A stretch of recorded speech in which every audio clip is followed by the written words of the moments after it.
Nessun avallo di un'opera di dubbia sostenibilità economica. Il ministro delle infrastrutture pentastellato Toninelli innesca uno scontro con la Lega sulla superstrada pedemontana veneta. E la Lega insorge sulla questione pedemontana, un'opera strategica, dicono i parlamentari veneti del Carroccio, il governatore Zaia. Noi l'abbiamo salvata, ora non diventi un'agonia.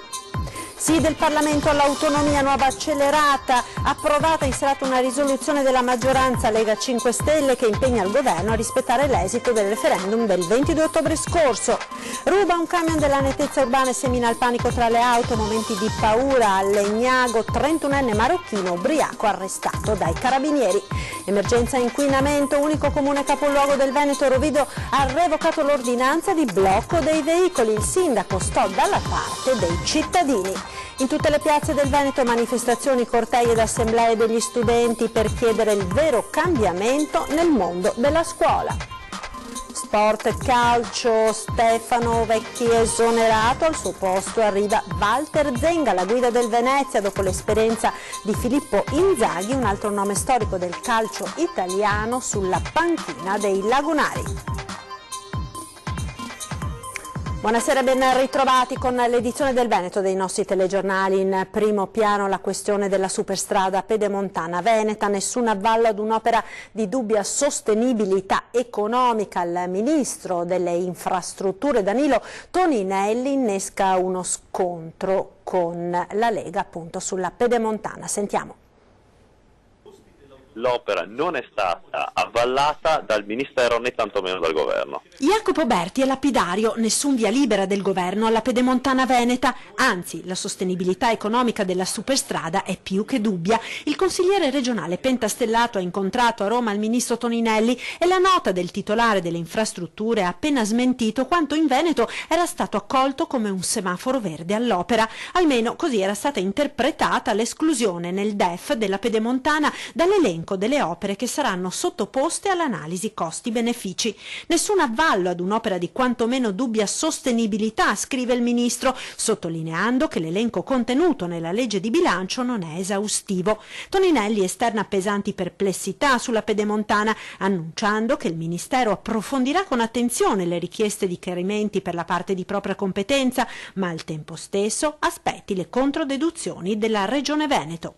Siamo stati al Ministero e il Ministero ci ha confermato che le perplessità sollevate dalla Corte dei Conti in merito all'insostenibilità economica dell'opera, cioè al rischio di un danno enorme per le nostre tasche, per le tasche dei cittadini e per i guadagni esorbitanti che non stanno né in cielo né in terra, che avrà il costruttore e che saranno garantiti dalla Regione Veneto, come vuole il governatore Zaia, in maniera, a nostro modo di vedere, folle. Il Ministero adesso andrà a fondo sulla questione assieme alla Corte dei Conti, proprio per riuscire a capire come è possibile che siamo arrivati a questo punto. Una presa di posizione, quella del Ministero, in risposta alla rivolta della base pentastellata veneta per quello che sembrava un ok ad un'operazione, quella appunto della pedemontana veneta portata avanti dalla Regione, alla quale il Movimento 5 Stelle in Veneto si è sempre strenuamente opposto. Se passa questa superstrada, il Movimento Veneto è finito, è il pensiero che nelle ultime ore è maggiormente circolato nelle chat e nei meet-up grillini, da cui l'evidente necessità da parte del ministro di chiarire la posizione sull'opera, posizione che nel delicatissimo equilibrio delle concessioni reciproche rischia di diventare motivo di scontro e non da poco con l'alleato di governo, la Lega, già impegnata a far digerire all'elettorato veneto provvedimenti non sempre graditi dal Carroccio come il reddito di cittadinanza. E sulla questione pedemontana la Lega insorge, è un'opera strategica per il Veneto e finanziata, dicono i parlamentari del Carroccio, il governatore Zaia, noi l'abbiamo salvata, ora non diventi un'agonia. 5 Stelle Lega, la pedemontana diventa in Veneto nuovo motivo di scontro e alle precisazioni del ministro pentastellato alle infrastrutture replica il governatore Zaia. Se poi il DEF è un documento così buttato lì tanto per scriverlo, che poi va tutto cambiato, ne prendiamo atto. Pensavo che l'approvazione fatta in Consiglio dei Ministri fosse definitiva e non fosse oggetto di ulteriori emendamenti, ma se è così, siccome tutto è cambiabile, vorrà dire che all'interno della maggioranza ci sarà un confronto anche sulla pedemontana. E Zaia rinvia al mittente le perplessità sulla sostenibilità economica dell'opera. Sulla pedemontana, guardate, noi abbiamo salvato un'opera che è la più grande opera oggi in cantiere in Italia, sono 2 miliardi 258 milioni di opere, 94 km e mezzo, 36 comuni e 14 caselli. Questa è un'opera strategica, l'abbiamo salvata coinvolgendo l'autorità nazionale anticorruzione, la Corte dei Conti e l'Avvocatura dello Stato, al punto tale che il commissario dal 1 gennaio 2017 della pedemontana veneta non è il mio vicino di casa o qualche mio amico, ma è il vice avvocato generale dello Stato, l'avvocato Marco Corsini, che vive a Roma. Detto questo, se qualcuno vuole controllare, se il Ministro ci ripensa, io l'ho sempre detto, porte aperte, noi non abbiamo segreti, l'importante non diventi un'agonia. Opera strategica e fondamentale, ribadiscono i parlamentari veneti del Carroccio. La Lega da sempre sostiene l'importanza di questa infrastruttura per la quale sono stati trovati finanziamenti e sono stati avviati i cantieri, scrivono in una nota i parlamentari. Ironico il commento di Nicola Finco, capogruppo del Carroccio in Consiglio regionale. Se il ministro Toninelli conosce la pedemontana veneta come conosce il tunnel di base del Brennero, possiamo dormire sicuramente dei sonni tranquilli. Chiedo solamente al ministro di informarsi, di leggersi le carte prima di fare degli interventi. Io capisco che i 5 Stelle si confrontino nei blog, si confrontino al loro interno, ma devono uscire dai blog, confrontarsi con la realtà locale, con le istituzioni, con gli enti locali, con le categorie economiche. Ed ora l'autonomia con l'indicazione delle Camere al Governo affinché si proceda velocemente a procedere nell'iter per arrivare all'approvazione finale. Il Governo deve dare l'autonomia al Veneto. L'ordine, se così si può dire, arriva al Premier Conte direttamente dalla Camera e dal Senato, dove è stata approvata una risoluzione della maggioranza Lega Movimento 5 Stelle. Il tutto all'interno del documento di economia e finanza che comprende le scelte complessive del governo giallo-verde che vanno dal reddito di cittadinanza alla flat tax, dalla pace fiscale ad appunto l'autonomia delle regioni che l'hanno richiesta. Nel DEF, nel documento appunto presentato, si parla chiaramente dell'autonomia e di dare l'autonomia al Veneto. E questo penso che sia un punto fondamentale. Per quanto riguarda il nostro progetto, noi siamo pronti, non abbiamo null'altro da scrivere sulla bozza d'intesa, per noi va già bene così come è scritta. Il ministro Stefani, che si è dimostrato un ministro efficientissimo per l'autonomia, adesso dovrà portarla in Consiglio dei Ministri, portarne a casa un'approvazione e dopodiché dall'approvazione si passa direttamente alla firma con il Presidente del Consiglio e l'invio alle Camere per la votazione. Un documento di economia e finanza che ha avuto il voto contrario anche di parlamentari veneti che, pur approvando l'autonomia della nostra regione, hanno criticato l'assenza di ogni riferimento economico per la stessa. Ieri ho fatto un intervento in aula, visto che faccio parte della Commissione Finanza, dove ho detto che non c'è nemmeno un euro per quanto riguarda l'autonomia. Io mi aspettavo che sul DEF ci fosse stato qualcosa. Hanno detto che garantiscono, ma bisognano i soldi, non garantire. Insieme a me devono fare massa critica per portare a casa l'autonomia finanziaria per il Veneto, se no abbiamo preso in giro i veneti. Che sia comunque una pagina nuova per l'Italia lo conferma l'attenzione di altre regioni come la Toscana, che ha chiesto al governo di procedere con una trattativa estesa a tutti i territori. E se Rossi della Toscana vuole l'autonomia non fa altro che chiederla. Ricordo che il Veneto non è che si è svegliato un anno fa, il Veneto aveva già presentato nel 2007 una richiesta e ricordo sempre al Presidente Rossi che la possibilità di chiedere l'autonomia in base all'articolo 116, comma terzo della Costituzione, quello delle 23 materie, ecco la data dalla quale è possibile farlo è del 2001, cioè il Presidente Rossi e la Toscana hanno avuto esattamente 17 anni a disposizione per fare la richiesta, se ancora non l'hanno fatta la facciano. La richiesta di indire un referendum consultivo sulla candidatura di Cortina alle Olimpiadi invernali 2026 è stata presentata al sindaco Gianpietro Ghedina da un gruppo di cittadini. Portavoce Roberta De Zanna, che già fu in primo piano nell'organizzazione del referendum consultivo del 12 aprile 2015 sulla candidatura ai campionati del mondo di sci alpino del 2021. Allora i favorevoli furono il 59,32%, mentre il 40,68% votò rifiutò. No, nella lettera protocollata oggi in municipio si tiene conto del coinvolgimento di tutta la cittadinanza e le implicazioni per il territorio che derivano da tale decisione. Ovviamente ho il massimo rispetto ed attenzione per questa richiesta, dice il sindaco Ghedina. Ho sentito il capogruppo di minoranza e presto valuteremo assieme le decisioni da prendere. La situazione è diversa da quella di 3 anni fa per i mondiali, oggi c'è una volontà condivisa da popolazione, categorie economiche, amministrazione comunale al completo. La cronaca ora: ruba un camion della nettezza urbana e semina il panico tra le auto, momenti di paura la scorsa notte a Legnago. Sentiamo. Il camion impazzito lungo la strada, il panico, il pensiero immediato a un atto terroristico di quelli che hanno insanguinato l'Europa in questi anni recenti. Un pensiero che ha attraversato la mente anche di chi, come i carabinieri, si era messo all'inseguimento del mezzo della nettezza urbana che ha terrorizzato alcune vie di Legnago nella tarda serata di ieri sera. Alla guida non c'era invece un terrorista, ma un 31enne marocchino completamente ubriaco che in un attimo di follia ha creato il caos. Alle 23:30 prima ha avvicinato un operatore ecologico, poi lo ha strappato dal mezzo per la raccolta delle immondizie e se ne è impossessato, cominciando una folle corsa, travolgendo una decina di auto in sosta e abbattendo la segnaletica stradale. Scattato l'allarme, sul posto è intervenuta immediatamente una pattuglia del nucleo radiomobile dai carabinieri di Legnago, che si è messa all'inseguimento dell'uomo. Dopo una decina di chilometri il mezzo, imbottigliato da un blocco organizzato proprio dai carabinieri, ha centrato una gazzella a tutta velocità, facendola impennare e finire su un veicolo che stava sopraggiungendo da un'altra direzione, con a bordo una donna. A questo punto il marocchino è stato bloccato dai militari. 4 di loro sono rimasti contusi in modo non grave, mentre all'uomo sono stati contestati reati di tentato omicidio, danneggiamento, resistenza e lesioni aggravate a pubblico ufficiale. Una tragedia sfiorata vista l'entità dei danni e un brivido corso per lunghi momenti tra i testimoni del caos.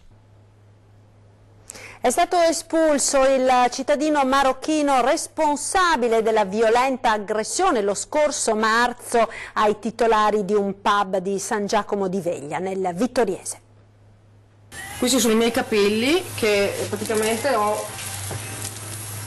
non so se si vede, qua 2 punti.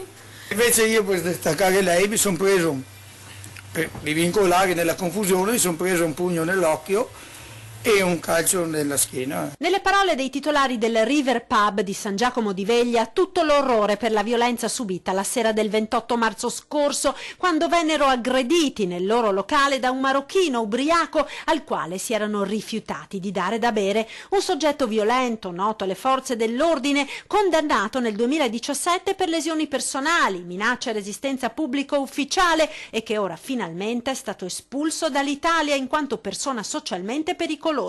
Entrato nel nostro paese nel 2007 per motivi di lavoro, era poi rimasto privo di occupazione, ma era riuscito a riottenere il permesso di soggiorno nel 2016 in quanto convivente con il fratello che nel frattempo aveva ottenuto la cittadinanza italiana. Ieri sera, dopo la notifica del decreto prefettizio d'espulsione in quanto persona pericolosa, il marocchino di 36 anni è stato accompagnato alla frontiera dagli agenti dell'ufficio immigrazione della questura di Treviso ed espulso dall'Italia.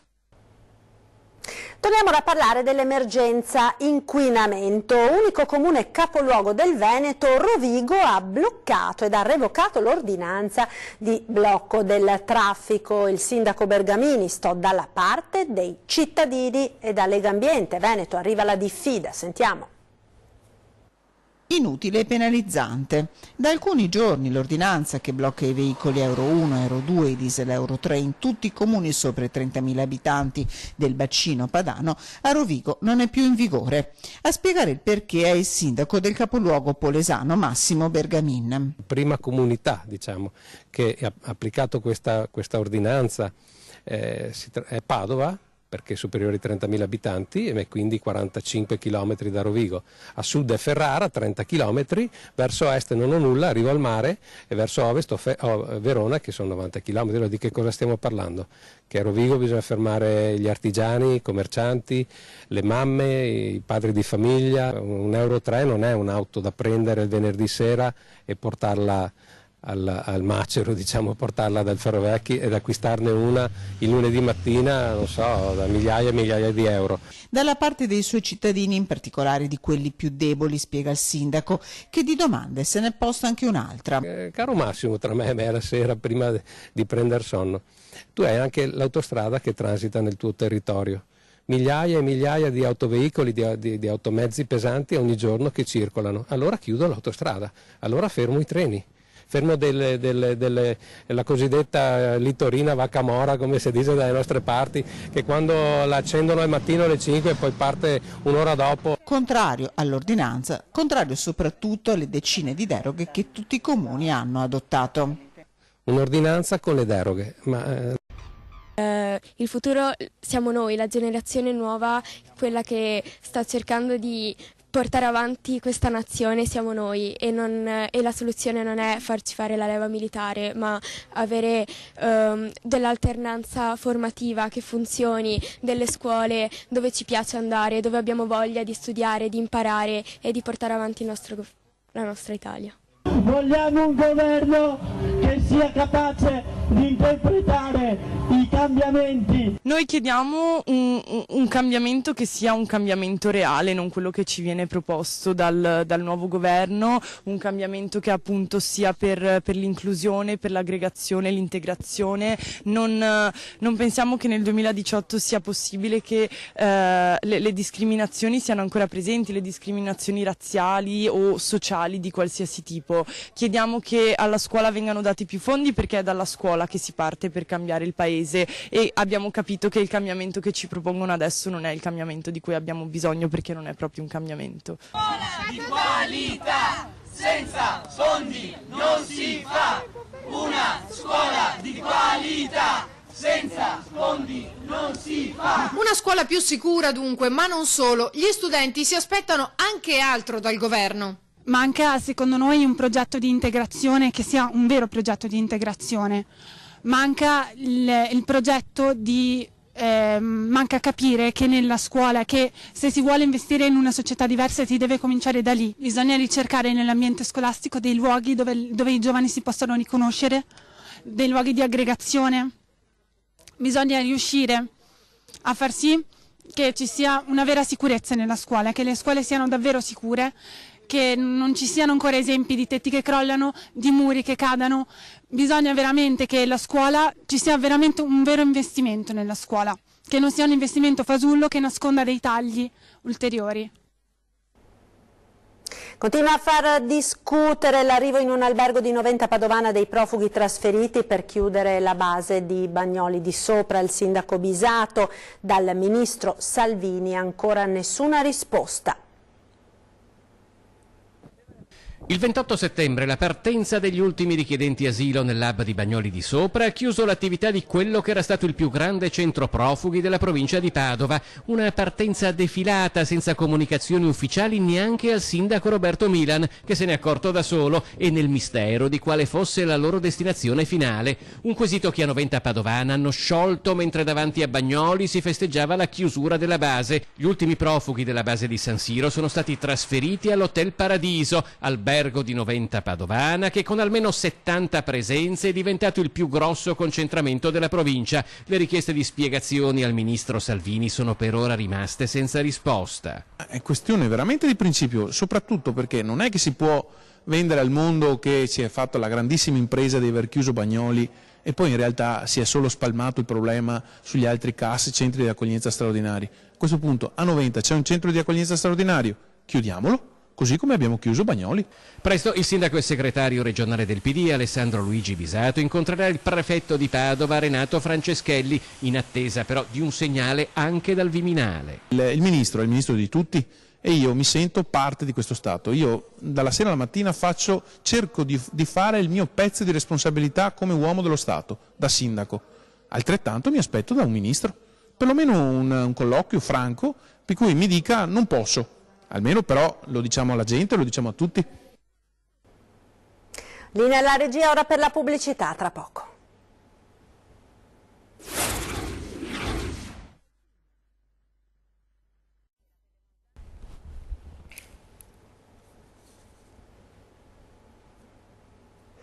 Ed eccoci nuovamente in diretta con l'edizione del Veneto dei nostri telegiornali. Siamo ora alla pagina dello sport con il calcio. Walter Zenga, il nuovo allenatore del Venezia.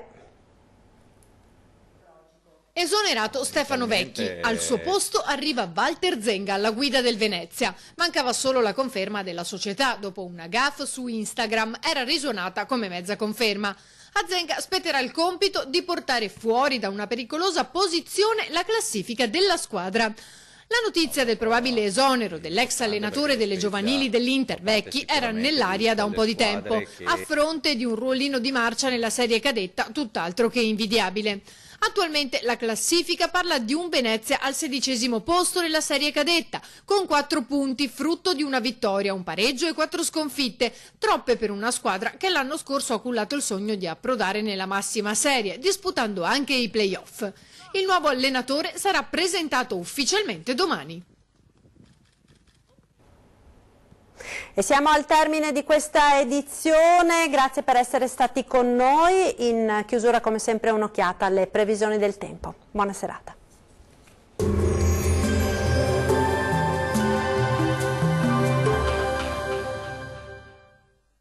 Ben ritrovati al meteo. Bel tempo sulle nostre regioni, ma vediamo il dettaglio di sabato 13 ottobre. Sul Veneto sarà una splendida giornata caratterizzata da un tempo asciutto e stabile ovunque. Ampio soleggiamento sulla nostra regione, con il cielo che si presenterà sereno praticamente ovunque o al massimo velato.